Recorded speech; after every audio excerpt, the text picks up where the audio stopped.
Jadi kalau apapun susu namanya susu bubuk itu menyeduhnya dengan air yang bisa langsung diminum.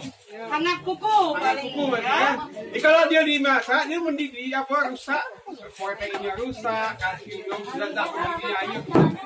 Jadi apa sih yang minum? Enak coklat juga ya rasanya. Jadi kalau kita sudah lansia, di umur 55 tahun ke atas, masalah yang utama membuat penyakit kita adalah dehidrasi. Tahu nggak dehidrasi? Dehidrasi itu kurang cairan. Ya, semua penyakit.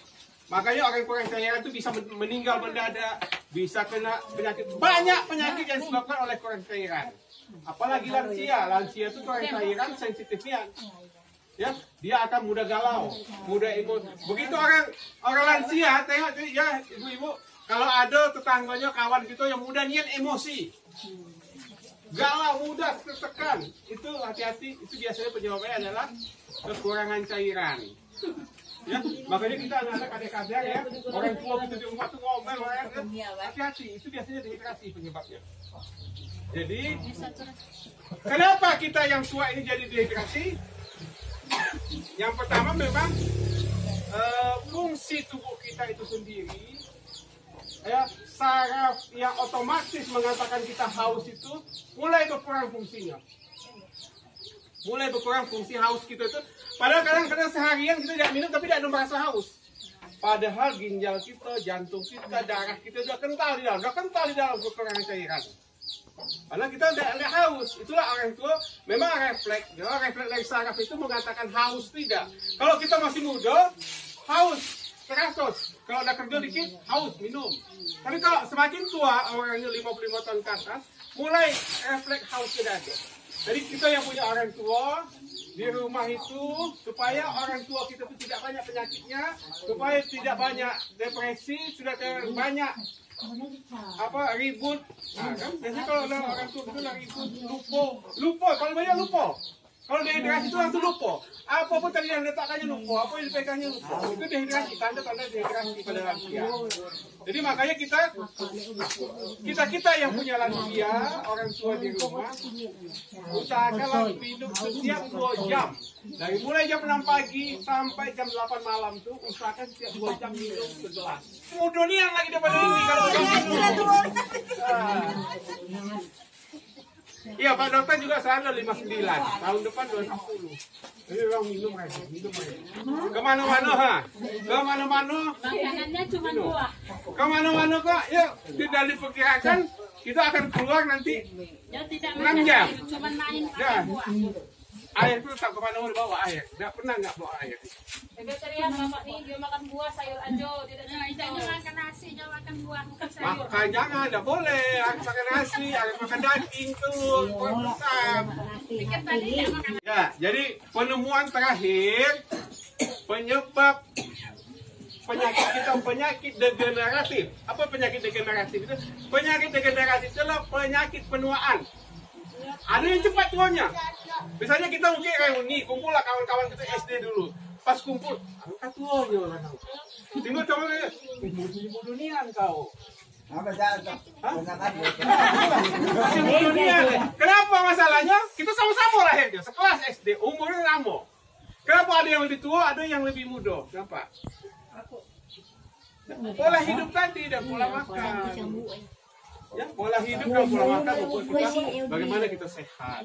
Jadi dulu ya bapak-bapak, ibu-ibu, zaman nenek-nenek kita biasa dengan nenek kita umur 90 tahun. Biasa ya. Sekarang biasa enggak orang umur 90 tahun? Jarang ya. Kenapa? Apa penyebabnya? Pola makan kita sangat tinggi karbohidrat. Ya, kita makan pagi sarapannya udah roti, pagi udah mie, siang makan nasi, lauknya mie. Karbohidrat semua, jadi kita kelebihan karbohidrat.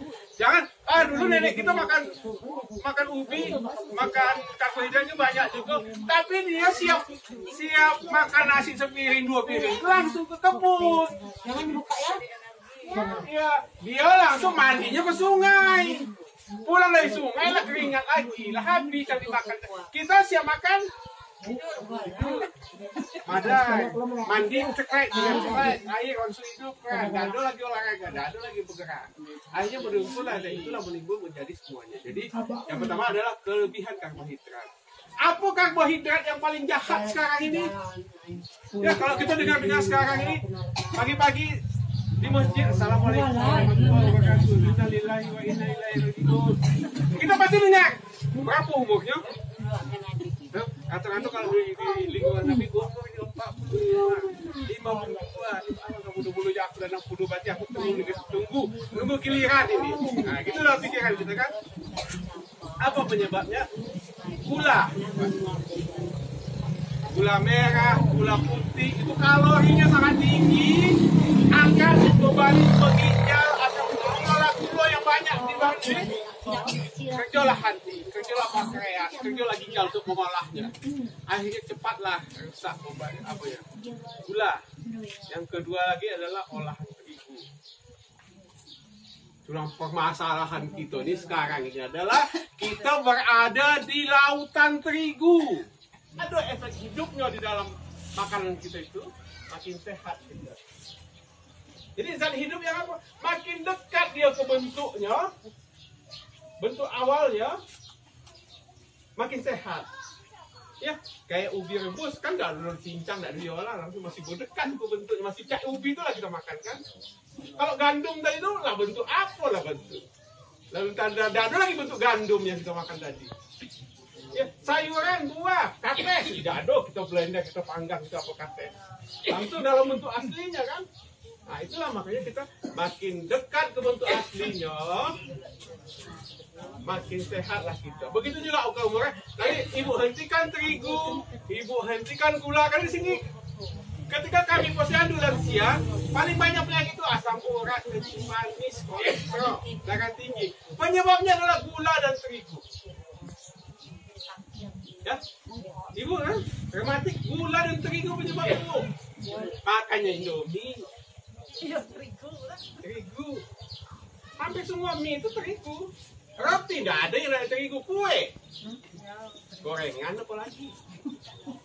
Terigu galau. Jadi kita susahnya kita berada di lautan terigu.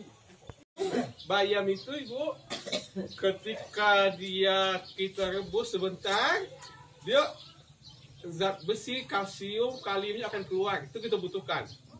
Tapi untuk enzimnya tidak ada lagi. Makanya kita butuh juga bayam itu kadang-kadang dilalap. Apa timun, bungkuang, wortel, kacang panjang. Dilalap. Orang yang tidak ada makan sayur-sayur mentah, bukan saya mengatakan menduakan di atas itu, tidak ada yang panjang umurnya. Makanya itu dari awal dulu karena giginya nggak dipakai memakan makanan yang mentah.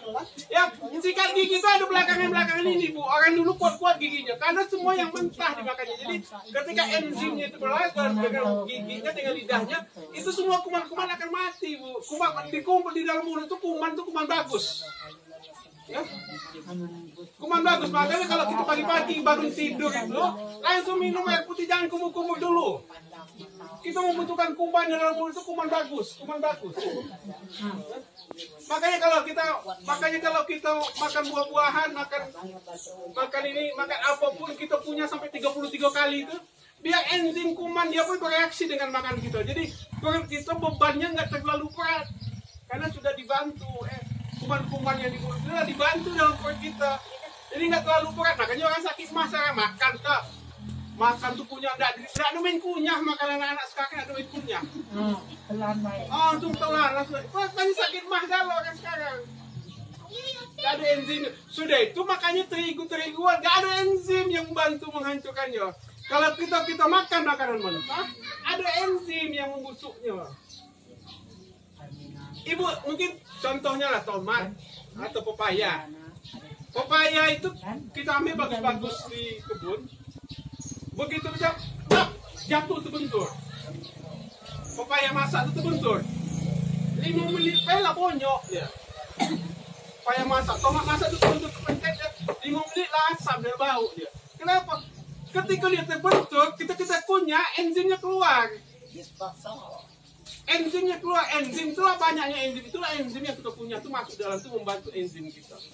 Kita modal kita di untuk 150 tahun. Modal kita itu kita pergunakan dengan baik atau kita hemat atau kita poros-poroskan. Orang yang hemat dengan enzim pangkalnya itu akan panjang umurnya. Ketika enzim pangkalnya habislah kehidupan. Habis kehidupan enzim yang kita pakai. Apa yang membuat enzim ini? Misalnya pola hidupnya. Merokok, tidur, begadang. Itu terpaksa enzim yang pangkal ini supaya kita sehat. Orang merokok itu supaya dia tetap sehat, diambillah cadangan tadi untuk dia tetap sehat. Habis tabungan kita. Begadang, kurang tidur, stres, diambillah cadangan tadi itu. Habis. Jadi orang yang itu makan itu sembarangan, makan terigu, ambillah enzim itu nanti supaya kita tetap sehat, supaya tetap kita stabil. Ya pakai enzim, kita pakai. Jadi tidak ada tabungan itu. Coba ibarat itu deposito, nabung di bank. Kalau yang rajin ngambil tiap hari ngambil, orang yang berhemat, lo tabungannya ada dia kerja terus, bekerja terus, jadi tidak terpakai tabungannya. Akhirnya lama habisnya. Begitulah enzim itu. Jadi tabungan enzim itu ada batasnya. Kalau kita banyak pakai, jadi kalau kita makan enzim, masukkan enzim dari luar, buah dan sayur itu enzim enzim. Stok kita yang tadi itu hemat. Stok enzim kita itu hemat. Jadi tetaplah konsumsi buah dan sayur supaya hemat. Masih ada waktu Bu. Bawa jangan pesimis kalau sekolah sial atau nunggu-nunggu. Masih ada waktu, hemat lagi. Sisa-sisanya itu kita hemat. Ya, enzim yang ada di dalamnya masuk dah. Kalau bapak ibu kita ceritakan. Mudah-mudahan ada yang dikit masuk lah ya. Ya banyak-banyak cerita dokternya.